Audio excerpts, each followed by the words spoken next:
아, 왜 찬양을 들으려고 그랬냐면 제가 이번에 월요일하고 화요일 이틀 동안 목포에 있는 하나교회를 갔다 왔어요. 갔다 왔는데 찬양에 굉장히 은혜를 받았어요. 그 교회 교인들이 찬양에 굉장히 많은 은혜를 받더라고요. 딱 교회로 발걸음을 향하여 들어올 때 확 땡기는 찬양, 그거를 원한다는 거예요. 그래서 이 교회가 찬양에 대해서 굉장히 많이 집중을 하고 신경을 쓰더라고요. 근데 이제 무슨 우리하고 다른 점이 뭐냐면 우리는 자꾸만 끊어져요. 찬양이 하다가 뭐 하겠습니다.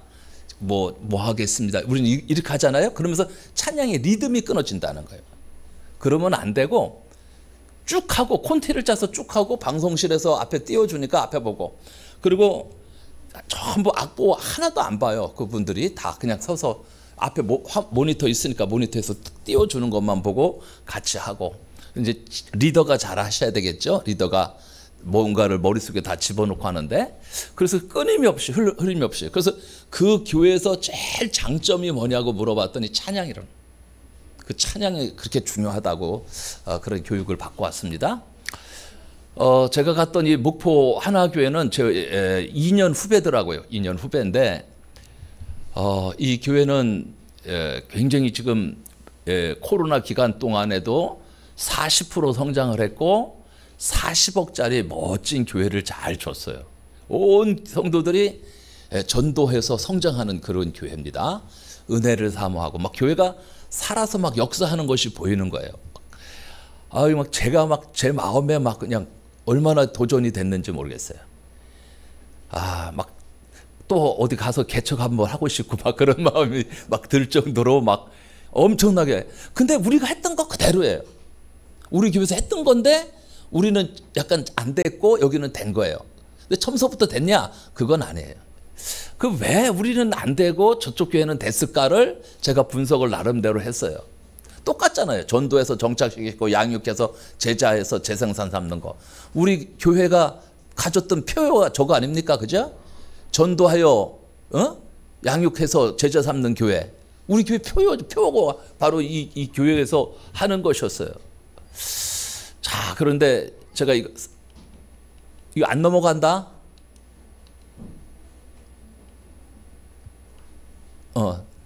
이 전남도청이거든요. 전남도청 바로 옆에 주차장하고 딱 도로 하나 붙어가지고 주일날 그 몇천 대 될 수 있는 그 주차장을 혼자서 다 쓰고 있더라고요.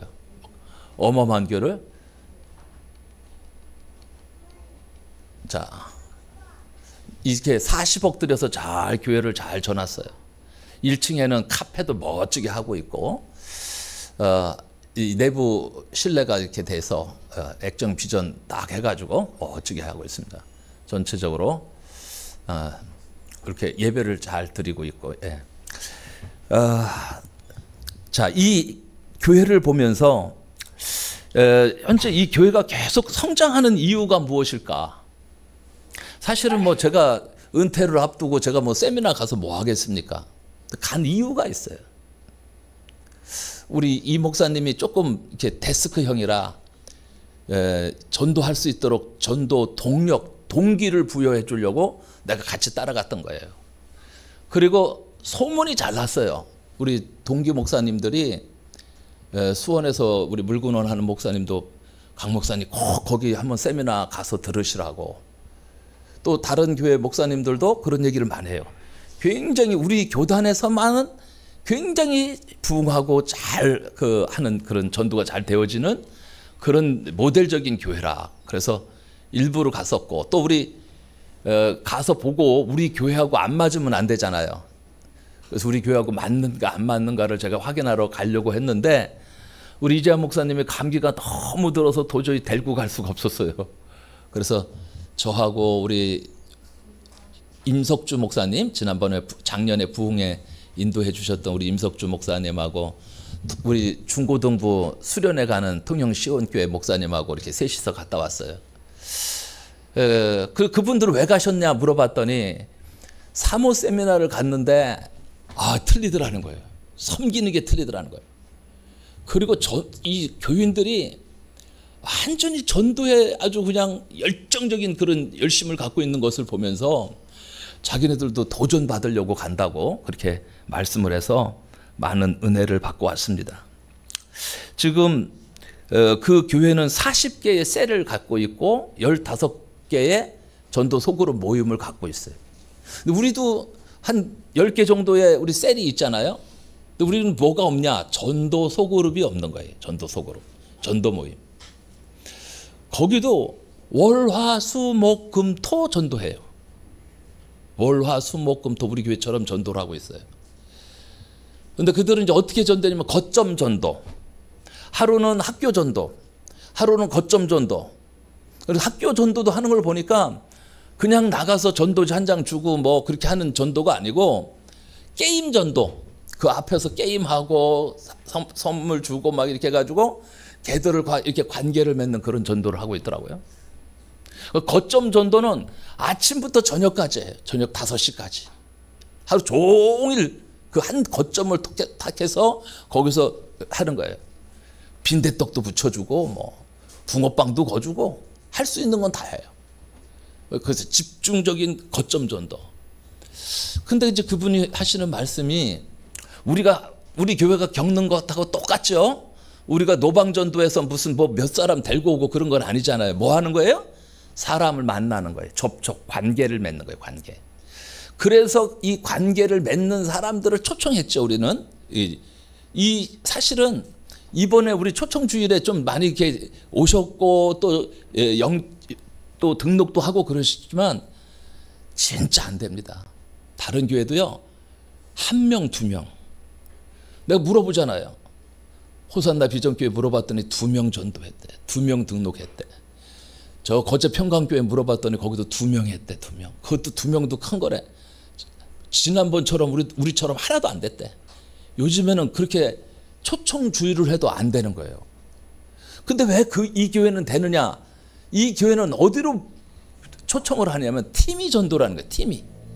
우리는 개인이 데리고 오잖아요. 근데 이 교회는 팀이 전도를 해오는 거예요.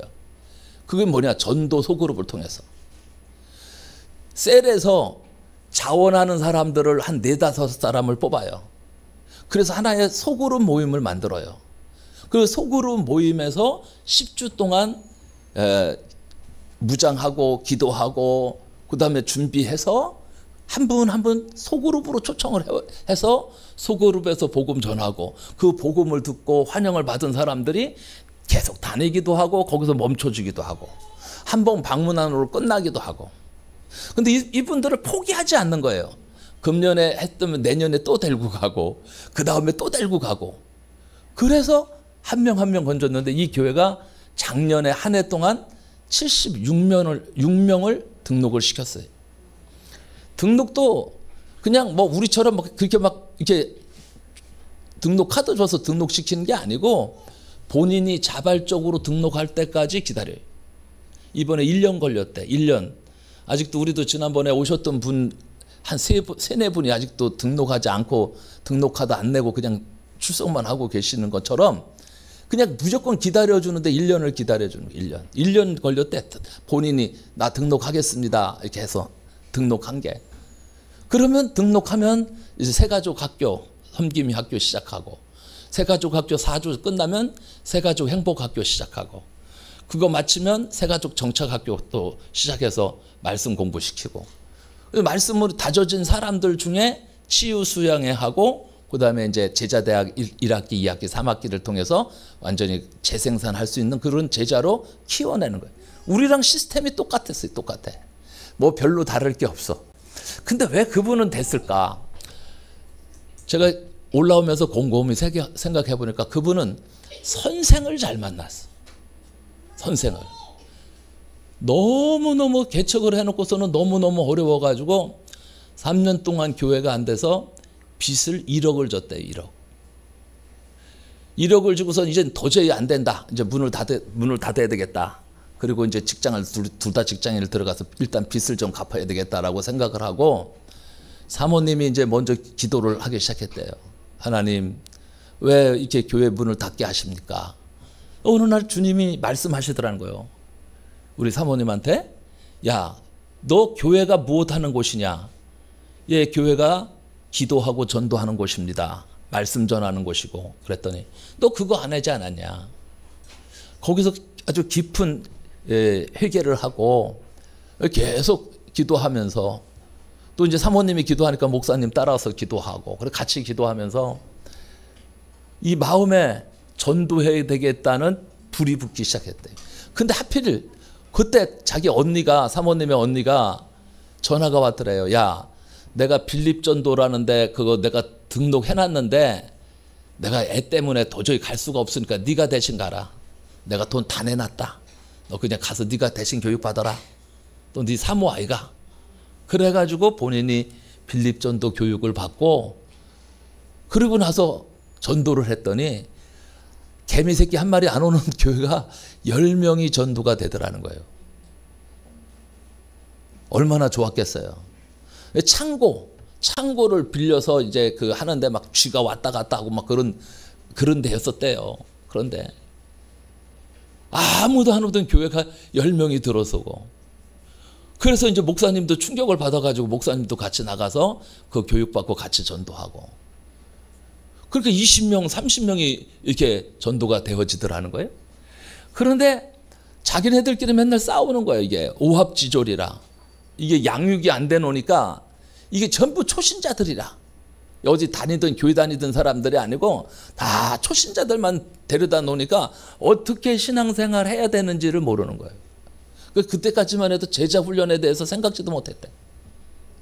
아, 그러다가 이래서는 안 되겠다 싶어서 그때부터 이제 제자 훈련하는데 쫓아다니고 공부하다가 이제 세가족 행복학교, 정착학교 이런 학교들을 자꾸만 해서 성경 공부를 시키고 제자대학을 만들고 이러면서 교회가 안정화되어 가고, 그때부터 교회가 전도의 문이 열리게 되더라고 하는 간증을 들었습니다.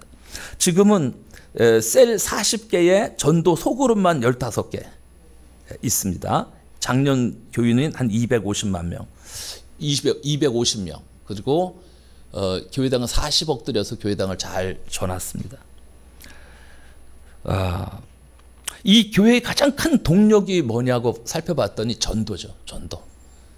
그래서 성도들이 이제 같이 따라가서 전도하는 거예요. 처음에는 목사님하고 사모님 두 분만, 처음에는 사모님만, 그 다음에 목사님하고 사모님만. 성도들은 하나도 따라오질 않는데 어느 날 한 분이 찾아와서 그러던 거예요. 목사님, 전도지는 제가 접을게요. 전도지 접어주시는 분 한 분이 붙고, 사탕 비닐봉다리에 넣는 그건 제가 할게요. 그 한 분이 또 하고, 그러면서 이제 전도하시는 분들이 한 분 한 분씩 생기면서 그분들이 이제 훈련 받고 나서 얼마나 전도를 열심히 하는지.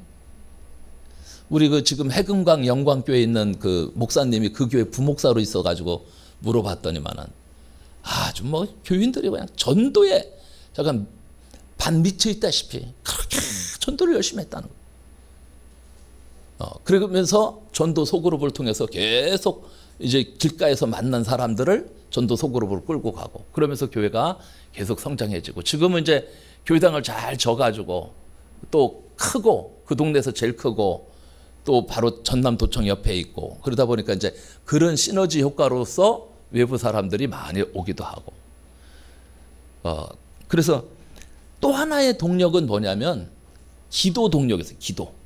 이 교회가 이렇게 전도가 되어질 수 있었던 가장 큰 원인은 뭐냐면 중보기도팀이 생긴 거예요. 중보기도. 나는 전도는 못하는데 나는 기도는 할 수 있어요 하시는 분들이 기도팀을 만들어가지고 계속 기도해 주는 거예요. 전도 대상자들을 놓고도 계속 기도해 주고, 또 잠깐 교회를 위해서 계속 기도해 주고, 목사님을 위해서 계속 기도해 주고, 그러니까 전도와 기도가 딱 되어지니까 교회가 이렇게 잘 성장할 수 있었습니다. 제가 우리 교회도 되겠다 하는 생각이 드는 거예요. 우리 교회가 전도 소그룹만 제대로 돌리고, 우리 교회도 중보기도팀에서 기도 좀 하고 전도 좀 더 하면, 전도 훈련 좀 제대로 받아서 하면 되겠다 하는 생각이 드는 거예요. 요즘에 한국 교회가 우리가 알다시피 굉장히 심각합니다. 수많은 교회들이 문을 닫고요, 어쩔 수 없이 그냥 이름만 걸쳐놓은 교회들이 굉장히 많아요. 차마 닫지는 못하고, 그래서 성도수 숫자들 보면은 10명도 안 되는 교회들이 많아요. 10명이 안 돼요, 10명이. 저도 이번에 퇴직하려고 여기저기 교회들 알아보는데, 여러분, 우리 교회는 큰 교회예요. 우리 교단에서는. 너무 열악해요, 너무 열악해. 근데, 이게, 그러면 좀 전도하는데, 이런데 좀 갔다가 동기부여 받고 와서 전도하고 그러면 될 텐데, 또 이런 데는 또 절대 안 가요, 또. 너무너무 진짜 안타까워요, 안타까워. 자, 그러면 우리 교회가 일어서야 됩니다. 잠자는 교회, 죽어가는 교회, 문 닫는 교회가 아니라 우리 교회가 일어서기 위해서는 주님이 원하시는 교회가 어떤 교회인지, 무너지지 않는 건강한 교회를 세우려면 어떻게 해야 되는지를 오늘 말씀을 통해서 같이 살펴보려고 합니다. 첫째는, 자, 우리 무너지지 않는 교회, 첫째는 신앙 고백이 분명한 교회여야 한다는 것입니다. 오늘 본문에 보면 두 가지 질문이 있는데요. 먼저는 사람들이 나를 누구로 하냐고 묻지 않습니까? 그죠? 예수께서 빌립보 가이사랴 지방에 이르러 제자들에게 물어 이르시되 사람들이 인자를 누구로 하느냐? 이르되 더러는 세례 요한, 더러는 엘리야, 어떤 이는 에레미야나 선지자 중에 하나를 하나이다. 이르시되 너희는 나를 누구로 하느냐? 아니, 사람들에게 이 나를 누구냐고 봤더니 제대로 아는 사람이 없어요. 뭐 세례 요한이다, 엘리야 신비주의자다, 에레미야 박애주의자다, 뭐 이렇게 생각을 하는 거예요.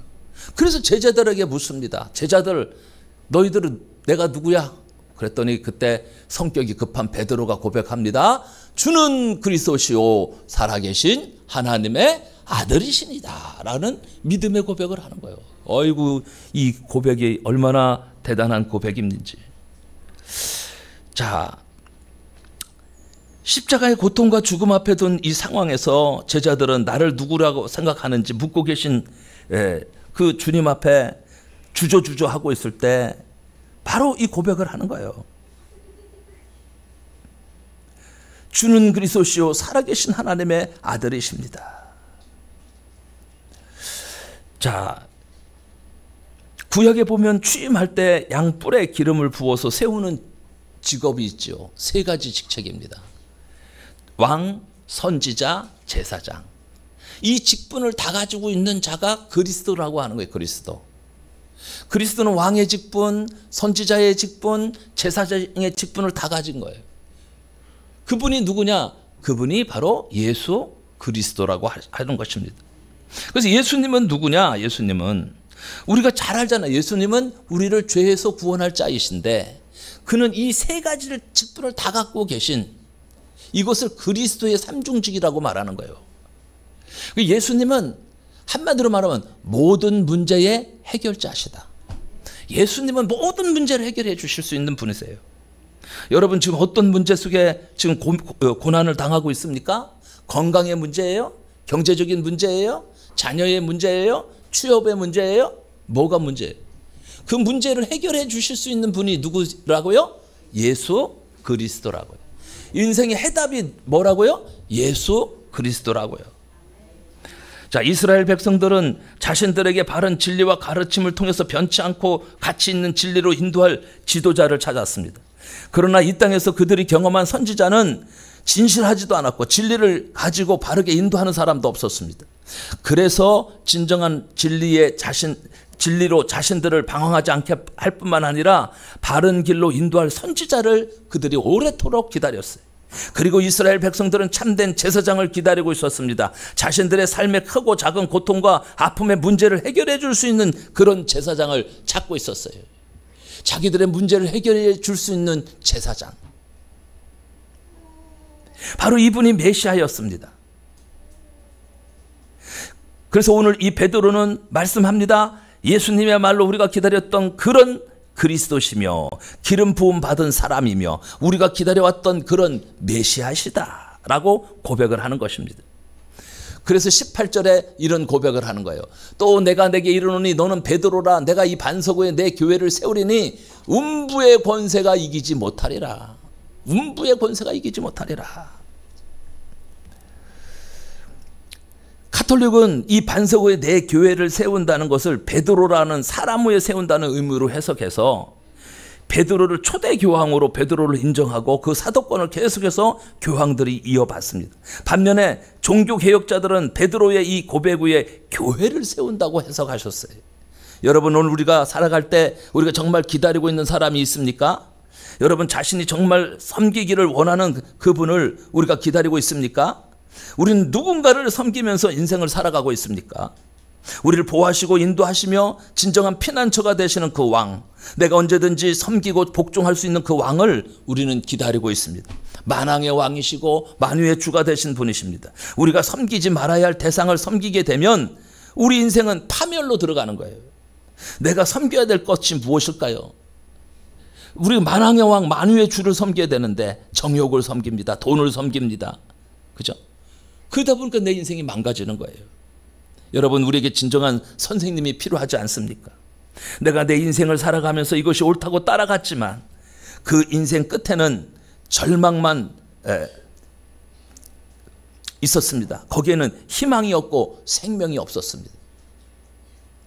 정말 우리에게 바른 진리를 가르쳐 줄 수 있는 그 사람을 우리는 찾고 있습니다.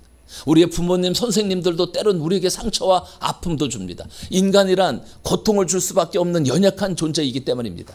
그러나 정말 후회하지 않는 내 인생을 만들어 갈 수 있도록 도울 수 있는, 정말 나를 따라오라고 얘기해 줄 수 있는 선생님을 우리는 기다리고 있습니다. 우리에게 바른 진리를 가르쳐 줄 수 있으신 분, 그분이 바로 예수님이십니다.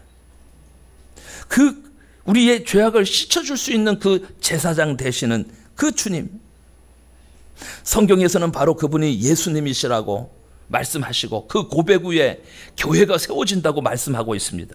이 고백이 없으면 교회는 교회다운 모습을 찾아볼 수 없고 무너질 수밖에 없습니다. 역사적으로 교회가 무너진 이유가 무엇일까요? 화려한 예배당이 세워졌지만 바로 이 신앙 고백이 사라지고 희미해졌을 때 교회가 무너졌습니다. 신앙 고백이 희미했을 때 무너지는 거예요. 그래서 우리가 사도신경으로 신앙을 고백하지 않습니까?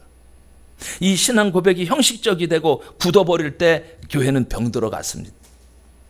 어떤 학생이 교회를 갑니다. 그래서 그에게 질문을 했습니다. 너 지금 어디 가고 있니? 예, 교회 갑니다. 너 교회 가서 뭘 하니? 뭘 믿니? 이 학생이 주저주저하면서 교회가 믿는 건 믿지요. 그럼 너희 교회는 무엇을 믿니? 제가 믿는 것을 믿습니다.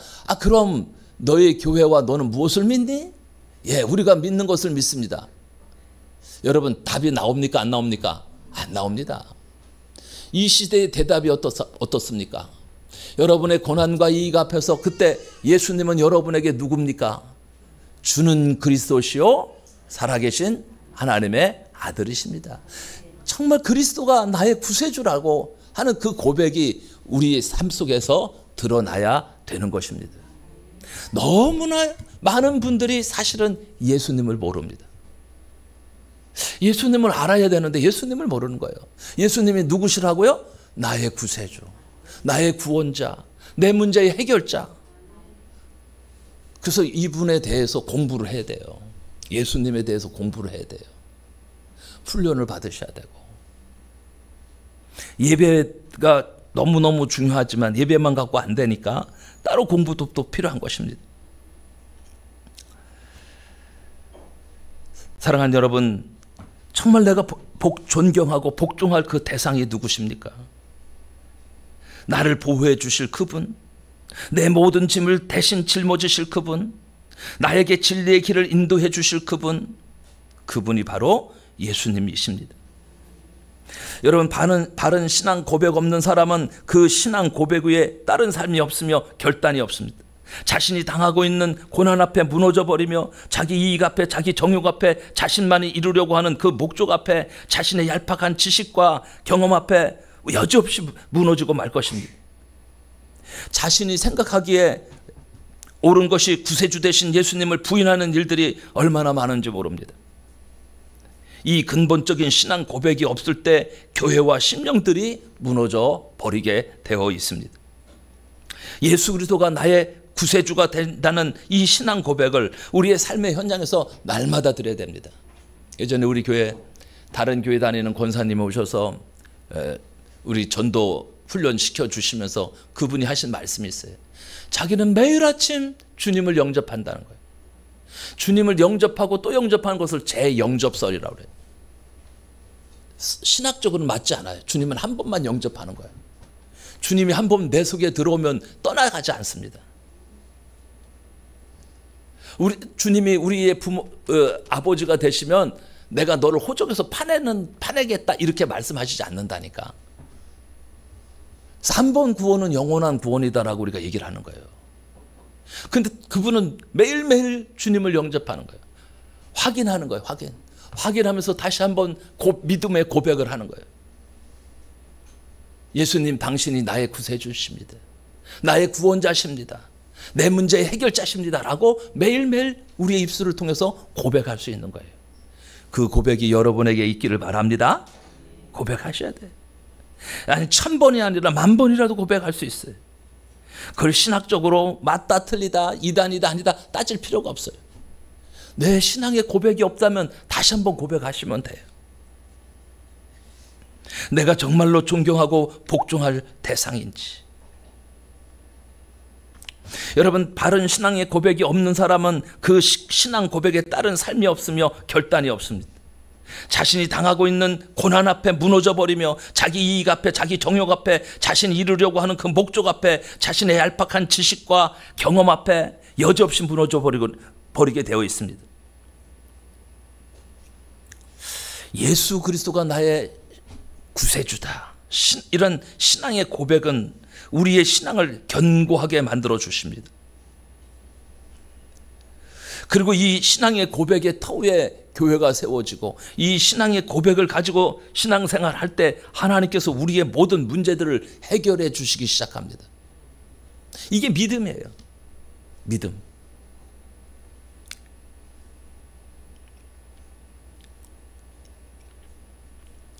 예수를 믿기는 하는데 이 고백이 삶 속에 없는 사람은 하나님의 뜻과는 상관없는 삶을 살아가는 것입니다. 자기 뜻으로 사는 거예요. 하나님의 뜻대로 살아가야 되는데 자꾸만 자기 뜻대로 살려고 그래요. 자기 의지대로. 주님은 오늘도 우리가 이 수요 예배에 나와서 예배 드리기를 원하시는데 자기 뜻은 좀 집에서 쉬고 싶고 눕고 싶고 또 TV도 좀 보고 싶고 그러고 싶은 거예요. 그러나 우리는 내 뜻을 꺾고 주님의 뜻을 따라오셔야 됩니다. 주님이 원하시는 일, 주님이 기뻐하시는 일, 그 일을 쫓아가셔야 됩니다.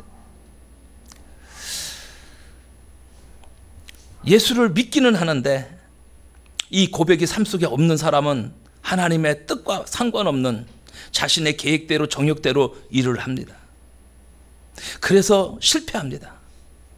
여러분, 주님이 쓰시겠다 하면 기꺼이 여러분 자신을 헌신하시기 바랍니다. 주님이 쓰시겠다는데 나는 안 됩니다. 나는 못합니다. 그래서 이 목포 하나교회는 못자라는 것을 뺐다고 그러더라고요. 못자가 없대요. 자기네 교회는. 합니다. 못합니다가 아니라 무조건 합니다. 할 수 있습니다. 주님이 함께 하시면 합니다. 할 수 있습니다. 해보겠습니다. 이제 부정의 언어에서 긍정의 언어로 바뀌어지는 거예요. 하겠습니다. 제가 할게요. 제가 할게요. 할 수 있습니다. 저도 갔다 오면서 그런 생각, 왜 우리가 안 됐을까? 왜 우리 교회는 안 됐을까? 우리 교회도 돼서, 그죠? 교회당도 이것보다 더 큰 교회당, 아니면 저 활천제일교회 옆에 옛날에 그 활천제일교회를 썼던 있지 않습니까? 그 뭐죠? 그 복지관. 큰 거 있잖아요. 김해시에서 그 100억 들여서 줬던 거. 그거 우리가 사면 될 텐데, 그죠? 우리 교회가 커지면 어쩔 수 없잖아요. 그거 사서 가는 수밖에 없지 않습니까? 하면 되지. 왜 안 됐을까? 그분이 될 수밖에 없었던 몇 가지 이유가 있더라고요. 그분이 절망 가운데서 정말 지푸라기도 잡는 간절한 심령으로 기도했고 전도했고, 그 다음에 또 한 가지는 좋은 선생을 만났어요. 좋은 멘토린 선생을 만났어요. 그때 우리 교단에서 어려운 교회들을 돕는 미자립 바로 세우기 교회 운동이 펼쳐졌어요.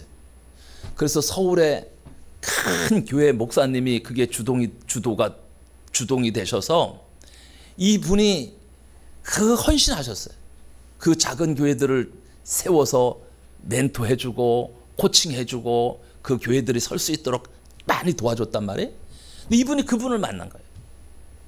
어렵고 힘든 부분들, 리더십의 이양, 그죠? 어떻게 교회를 관리하고 어떻게 하는 것들을 대한 노하우를 계속 그분을 쫓아다니면서 공부를 해가지고 거기서 이 코칭을 받으니까 이분이 잘 할 수가 있었어요. 그래, 우리 교회가 좀 애매했지요. 거기는 50명 이하 교회만 등록을 하라고 그랬거든. 우리 교회는 거기가 가입이 안 되는 거야. 하면 좋은데. 통영 시은교회 같은 경우는 50명이 안 되니까 거기 이제 가입을 해가지고 3년 동안 그분들의 지도를 받으면서 교회가 건강하게 많이 좀 자랐는데, 좋은 선생을 만났다는 거야. 좋은 지도자. 내가 가만히 오면서 생각해 보니까 우리도 있어요. 베델교회. 우리 베델교회를 이용했어야 돼. 내가 생각하기에는. 베델교회에서 한 번밖에 안 왔잖아. 그죠? 간증하러 우리 교회 한 번이 아니라 될 때까지 우리가 그 베델교회를 좀 벤치마킹 해가지고 거기서 우리가 좀 더 뿌리를 내리고 좀 도움을 받았더라면 우리 교회가 더 건강하게 나갈 수 있지 않았을까, 그런 생각이 들었어요. 지금이라도 늦지 않았다. 우리 이제 베델교회 목사님도 금년에 은퇴하십니다. 그러니까 은퇴하기 전에 빨리 가가지고 부탁을 해서 우리가 열린 속으로 모임하는데 직접 참관도 하고 가서 보고 배워오면 되지.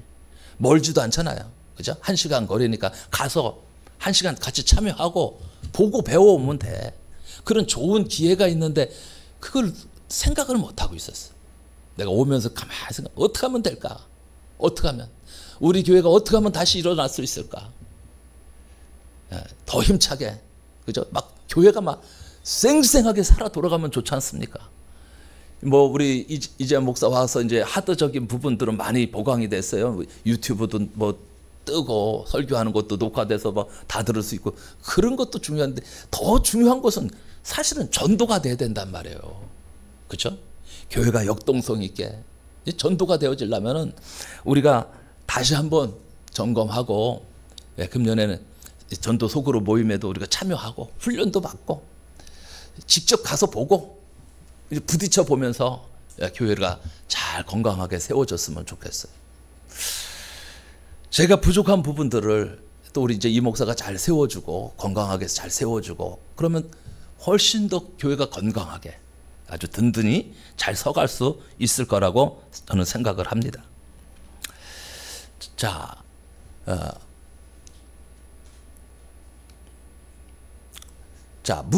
무너지지 않는 교회는 외관이 튼튼하게 이 건물만 잘 지어진 교회가 아닙니다. 바로 바른 신앙 고백에 세워진 그 교회가 건강한 교회예요. 저는 우리 교회가 별로 흠이 없어요. 여러분 쓰시는데 불편한 거 있습니까? 단 하나, 엘리베이터가 없다는 것 뿐이지. 다른 건 우리 교회가 불편한 게 뭐가 있습니까? 안 그래요? 엘리베이터 하나 없는, 그게 좀 불편하죠? 봐가지고 엘리베이터 하나 놓지 나중에 안 되면은. 사람 더 많아지면 어르신들 올라오기 힘드니까 한 2천만 원만 주면은 엘리베이터 넣을 수 있어요. 어렵지 않아요. 요즘 돈 갖고 안 되는 게 어디 있겠습니까? 그렇죠? 하면 됩니다. 사람만 많이 오면은 얼마든지 할 수 있어요. 자, 우리가 더 중요한 것이 뭐라고요? 바른 신앙 고백에 세워진 교회. 바른 신앙 고백이 어떤 신앙 고백이에요? 주는 그리스도시요 살아계신 하나님의 아들이십니다라는 이 신앙 고백. 주는 그리스도시요 주님은 내가 섬길 왕이십니다. 주님은 나의 구세주십니다. 나의 진정한 선생님이십니다. 이 고백이 있어야 되겠죠. 나의 진정한 제사장이십니다. 이 고백 위에 우리 교회가 건강하고 든든하게 세워져 가야 됩니다. 두 번째는 무너지지 않는 교회는 어떤 교회냐? 예수님을 주인으로 모시는 교회입니다. 제가 이번 주에도 설교했죠. 예수님을 중심으로 모시는 교회.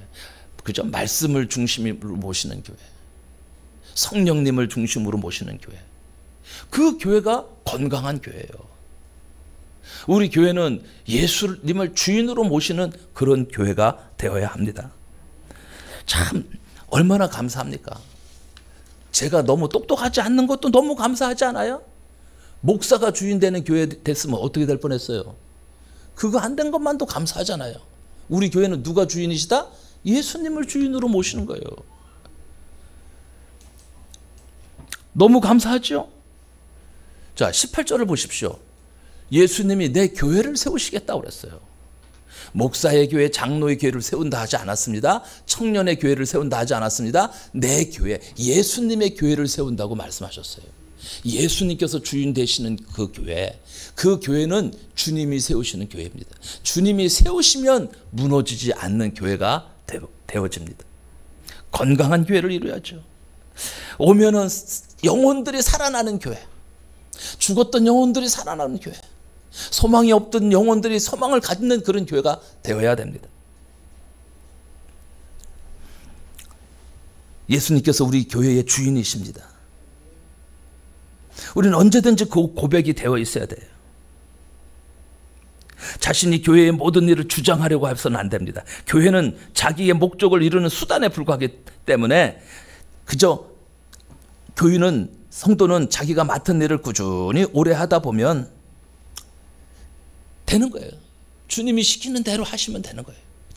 우리는 나를 드러낼 것이 하나도 없어요. 우리는 다 종이에요, 종. 저는 큰 종.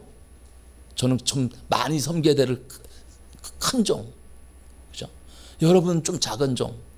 우리는 다 종이에요, 종. 주님 앞에서 다 종으로 섬긴 자들이에요. 자꾸만 나를 드러내려고 할 필요가 없습니다. 나를 자랑할 필요도 없습니다. 오직 주님만 자랑하고 주님만 높이시면 됩니다. 내 인생의 주인 되신 주님의 뜻을 내가 순종하고 주님의 뜻을 따라가는 그 믿음으로 살아가면 됩니다. 나의 기쁨은 다른 사람의 고민이 될 수 있습니다. 나의 기쁨은 다른 사람의 슬픔이 될 수 있습니다. 그러나 예수님의 기쁨은 우리 모두의 기쁨이 됩니다. 예수님께서 영광 받으시고 기뻐하시도록 해야 됩니다. 예수님의 기쁨이 내 마음속에 올 때 그 기쁨이 우리 모두의 기쁨이 되며 평강이 되는 것입니다. 어린아이들이 야외 예배를 가서 대표 기도를 시켰어요. 그랬더니 이 아이가 이렇게 기도를 합니다. 예수님, 오늘 너무나 즐거운 시간을 보냈어요. 예수님께서 함께 계셨다라면 더 좋았을 텐데 말이에요. 여러분, 이 어린아이의 기도가 우리의 기도가 될 때가 있습니다. 주님은 우리와 함께 하시는데 함께 하신다는 것을 모르는 거예요. 우리가 어떤 것을 주장하기 전에 우리가 우선순위로 해야 할 일은 주님께서 어떻게 하시기를 원하시는지를 물어봐야 됩니다. 그러려면 주님이 나와 함께 하신다는 사실을 여러분들이 확인하셔야죠. 믿음이 들어가야죠. 주님이 나와 함께 하신다. 주님은 언제나 우리의 기도를 들으시고 언제나 우리의 일터에서 우리와 함께 하시는 분이심을 믿으시기 바랍니다. 의심할 필요가 없어요.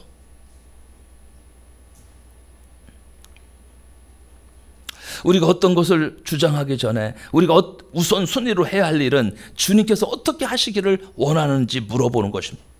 주님이 주인 되는 자리에 내 자식이, 내 지식이, 내 이익이, 내 가족이, 내 친척이, 내 친구가, 내 자녀가, 내 물질이, 내 정력이, 내 고향이, 내 집안이 있어서는 안 되는 것입니다. 주님이 주인인 것을 잊어버린 인생을 하나님은 무너뜨리시는 거예요.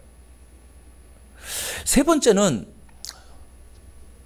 영혼 구원을 위한 비전을 가진 교회가 되어야 합니다.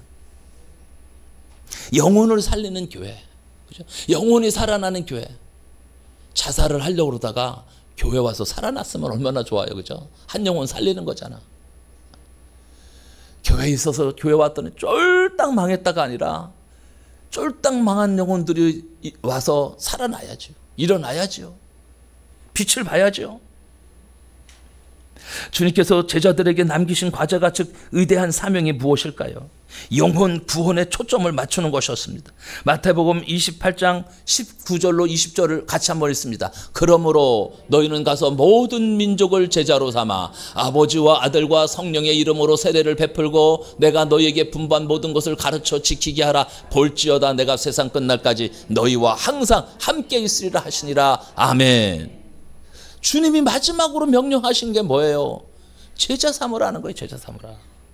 영혼 구원하여 제자 삼아서, 그죠? 재생산하는 사역자로 만드는 것이 우리의 목표가 되어야 되는 것입니다. 그걸 주님이 제일 기뻐하시는 거예요. 여러분, 요즘에 전도가 힘들잖아요. 그 어떤 분이 분석을 해봤어요. 교회가 성장하는 요인, 첫째, 이사를 통해서 이동하는 경우, 이것을 수평 이동이라고 그랬죠.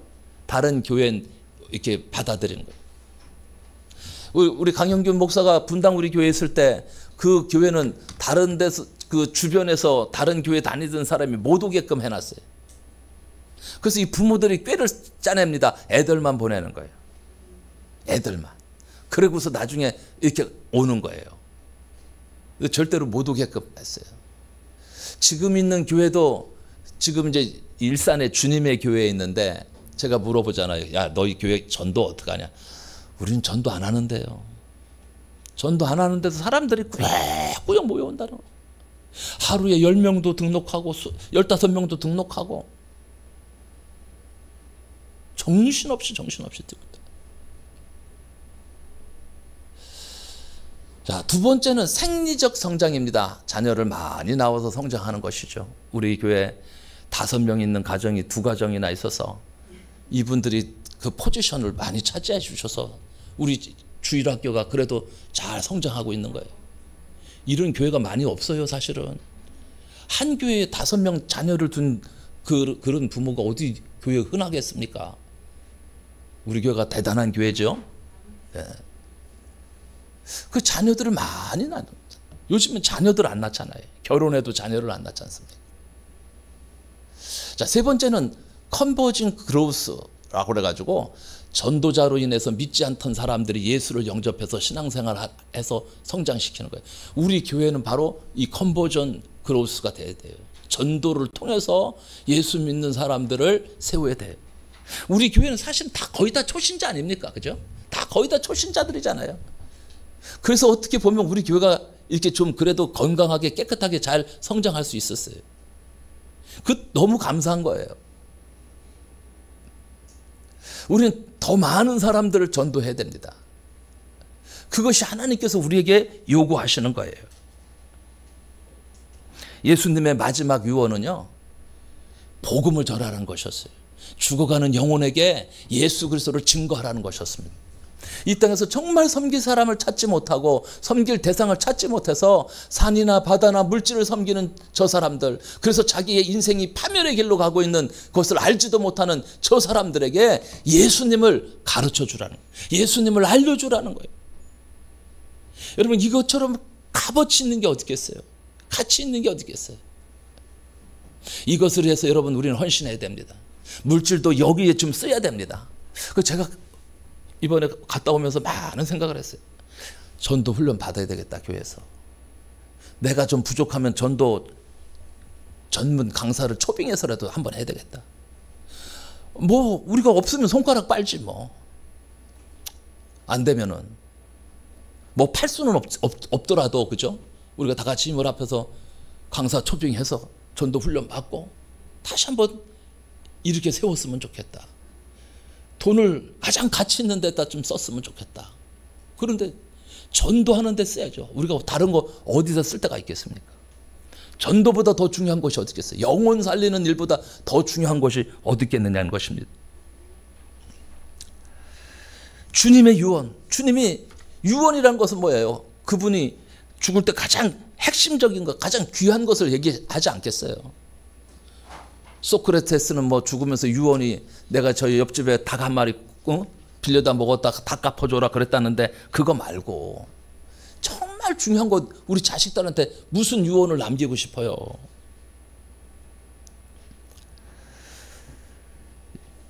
자, 정말 자기의 문제를 스스로 해결하지 못하면서 끙끙거리고 살아가는 저 인생들에게, 불쌍한 인생들에게 우리의 죄의 짐을 능히 짊어지는 그 예수님을 소개하라는 것입니다.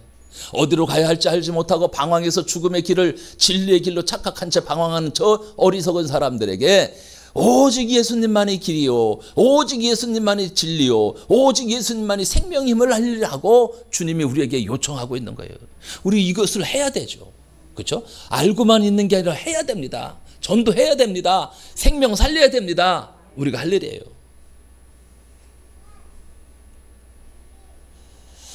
미약한 힘이지만 마지막까지 최선을 다하고 싶어요. 마지막까지. 주님이 가장 원하시고 기뻐하시는 일, 이 일들을 감당해야 되겠다. 조금 더 체계적으로, 조금 더 조직적으로, 조금 더 지혜를 동원해서. 그걸 가만히 생각해보니까 옆에 베델교회가 있는 거예요. 베델교회가.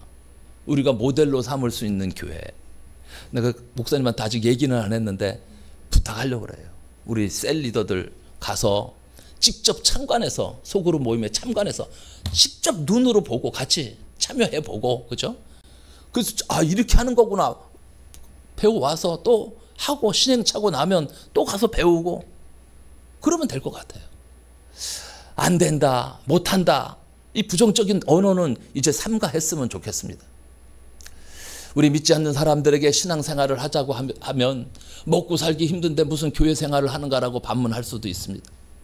그러나 먹고 사는 문제가 너무 고통스럽고 너무나 어렵죠. 그러기에 천국에 소망 없이 산다는 것은 더 비참한 삶인 것입니다. 이제 말씀을 맺으려고 합니다. 우리가 고달프고 어려운 인생길을 살지만 마지막 천국의 문이 열려지는 그 순간 주께서 우리를 맞이하는 소망을 품으시길 바랍니다. 이 땅에서 흘렸던 눈물을 씻어주시고 우리의 삶을 품어주시며 우리를 기쁨으로 인도하실 그 소망이 있기에 오늘 우리가 살아가는 것 아니겠습니까? 하나님은 천국 열쇠를 가족이나 친구 손에 들려줘서 천국 문을 열고 하나님께서 예비하신 나라로 갈 수 있도록 하는 사람을 우리에게 맡겨주셨습니다. 많이 배운 사람이나 배우지 못한 사람이나 높은 사람이나 낮은 사람이나 가난한 사람이나 누구에게든지 이 복음의 소식을 전해야 하는 사명을 우리는 받았습니다. 가서 전해라 그랬어요. 사랑하는 여러분, 오늘 우리에게 주님은 무너지지 않는 교회를 세우라고 부탁하셨습니다. 무너지지 않는 교회가 어떤 교회입니까? 주님은 나의 구세주라는 신앙 고백 위에 세워진 교회입니다. 영혼 구원에 초점을 맞춘 그 초점을 잃어버리지 않는 그런 교회가 될 때 교회는 하나님 앞에 쓰임받는 교회가 될 것입니다. 그 인생은 주님께서 놓치지 않는 인생이 될 것입니다. 바로 주님께서 오늘 저와 여러분에게 요청합니다. 오늘 우리도 잃어버린 신앙 고백을 다시 세우고 하나님 앞에 믿음으로 살아가시기를 주님의 이름으로 축원합니다. 기도하겠습니다. 하나님, 우리 한길교회가 정말 하나님 보시기에 아름다운 건강한 무너지지 않는 교회가 될 수 있도록 축복해 주시옵소서. 영혼을 사랑하며 그 영혼들에게 복음 증거하기를 소망하는 그런 교회가 되게 하여 주옵소서.